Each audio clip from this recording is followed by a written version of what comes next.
Well, the last video worked that kept the whole thing, so I guess the trick is to keep it under 18 minutes. This one's going to be just a very short one just to show you where we're at with it and what I've done. This is the book completed. Oops, almost. It needs a bookmark. Oops. These are headbands that I got at Dollar Tree, and they are the perfect size for most all the books.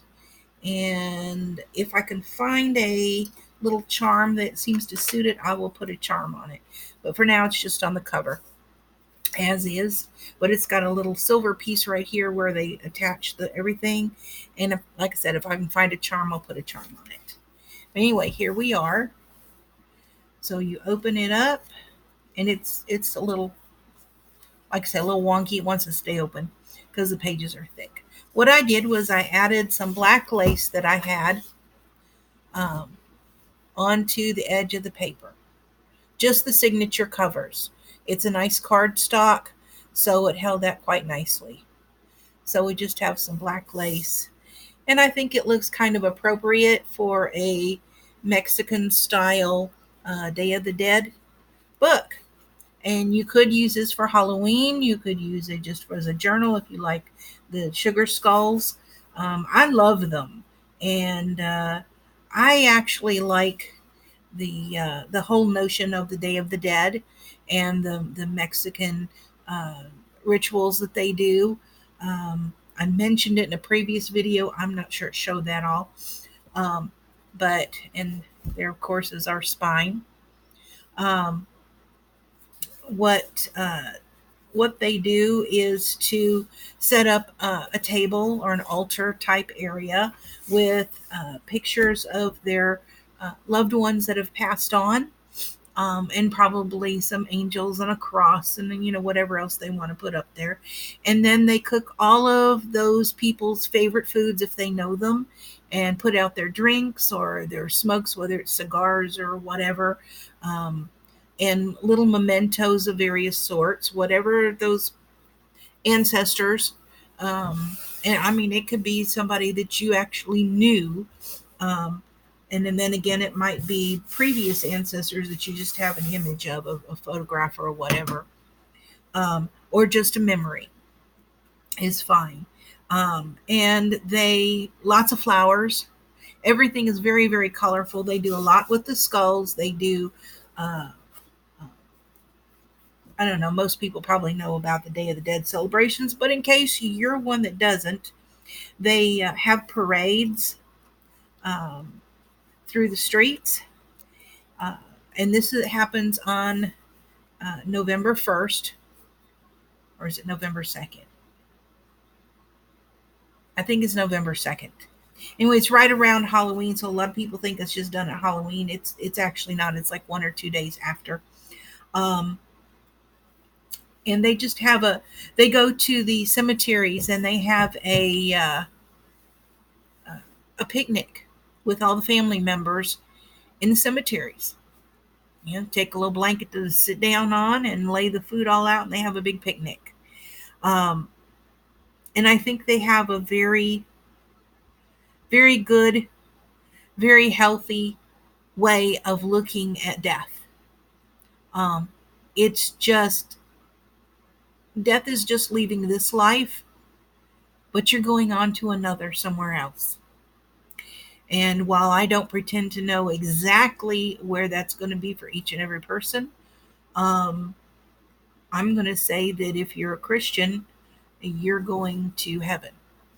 I don't know about any other religions. I don't care what religion someone is. If they are a good person, or if they have no religion, that's fine by me. I don't push mine on anybody. If someone wants to know about it, I'll be happy to tell them what I believe. Um, but other than that, I kind of leave that alone. But I like the way the Mexicans do their Day of the Dead and remembering their loved ones who've passed on. And I mentioned this in a previous video, though I'm not sure if it ended up staying in the video. There was a Pixar movie called, I think it's Pixar or Disney, one of the two, Or maybe it's the same company. I'm not sure. It's called Coco, Coco, and it's animated, very nicely done, very entertaining, both for children and adults. There's, as with a lot of them these days, there's enough adult humor in it. And when I say that, I don't mean, rude and crude stuff, but, kind of like Sesame Street. At least I haven't watched Sesame Street in years, but, um, there was always enough to keep even the adults entertained if they were sitting there with the kids. So I would highly recommend watching Coco. I've seen it like 3 or 4 times now in the last year. It's really a good movie with some good music and a good story, and I think I think pretty much anybody would enjoy it, unless you just really hate animation. I, Other than that, I can't think why you would hate it. Um, but anyway, there you go. This is my second uh, Halloween kind of journal. Let me show you the other one real quick because I added some stuff to it. Oops, we can get it out. There we go. This one, of course, was spider webs. If you missed it in a previous video or it cut it out. This one I put a little circular charm. It's just circles, circles, circles on it for this one. And then the edges are covered in a lace that was kind of cobwebby looking to me. It was off of a piece that was falling apart, and there were parts of the lace I had to actually cut out because it was just falling apart. Um, and so these pages have the lace pieces. The other thing I did, this one's more goth rather than Halloween. And so what I did, of course, it's a lot of black and a lot of gray, but I edged the papers with some black, kind of dry brush some black paint on it, um, just to give it that, nice kind of gothic feel. And pretty much everything is black and white, although I do have an occasional, or this one was purple on one side, orange on the other. I liked the purple with it a lot. And some red. And this one has 4 signatures. This one's actually got I don't know how well you can see that, but it's a glittery paper.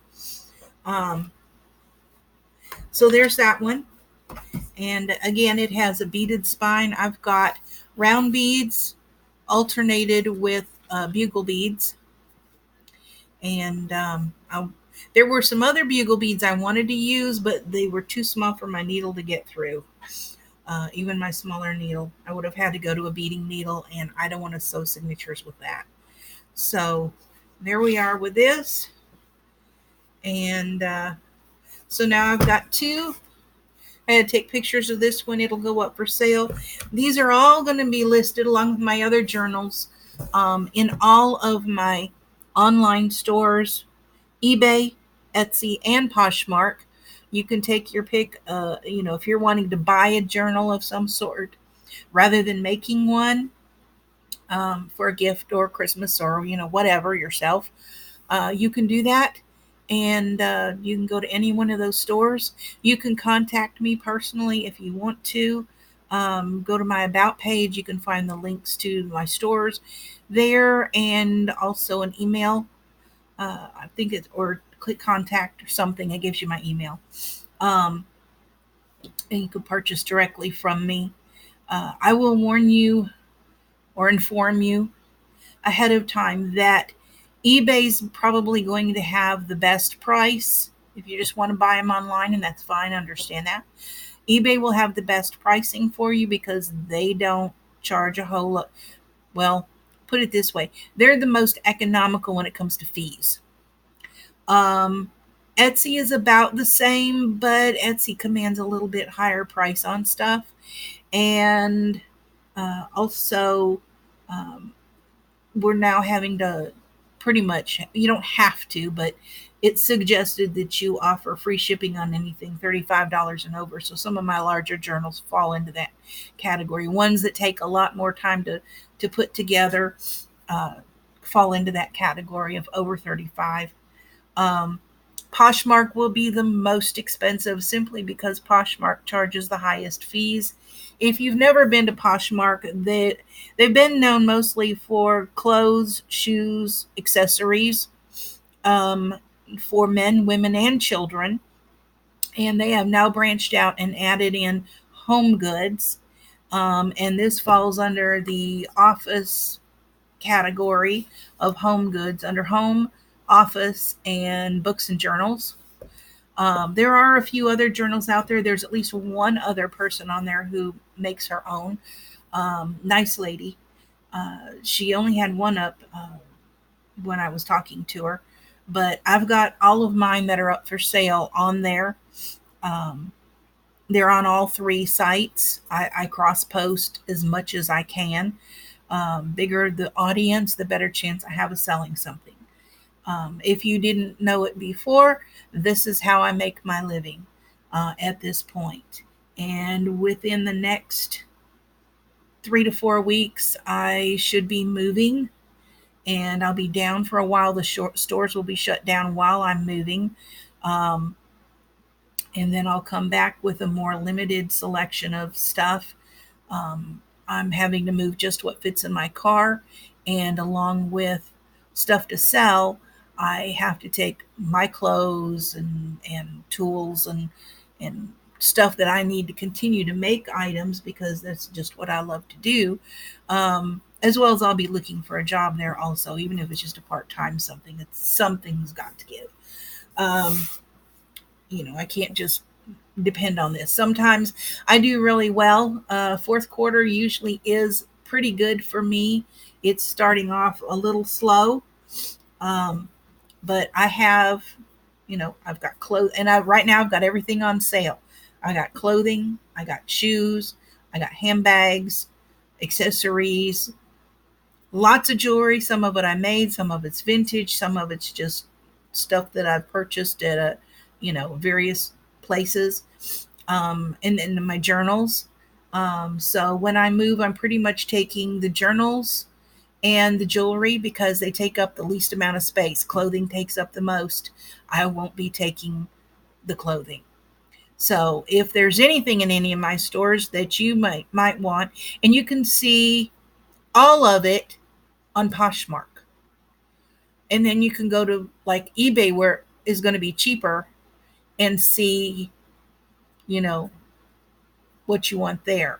Not all of it's on eBay. Not all of it's on Etsy. Etsy is just jewelry and journals and a few other odd little weird things. Um, but everything is on Poshmark at this point, except for some odd weird vintage stuff that probably nobody's going to be interested in. That it will not be on Poshmark. I don't put kind of junky looking stuff up there. Um, but you can at least see it on Poshmark. Now, I'm also running a special on Poshmark. If anything is $15 or less, you can bundle it. Basically, like putting three things in your cart. You put it in a bundle, and you'll get those three items for $25. And what Poshmark also does, if you're not aware, is they charge, I think it's $6.95. Don't quote me. It might be $6.79, something like that, um, for shipping, and it's all priority shipping. So it doesn't matter how much you put in that bundle. I mean, if you put 6 items in a bundle and they're all $15 or less, that's going to be $50 with one shipping fee.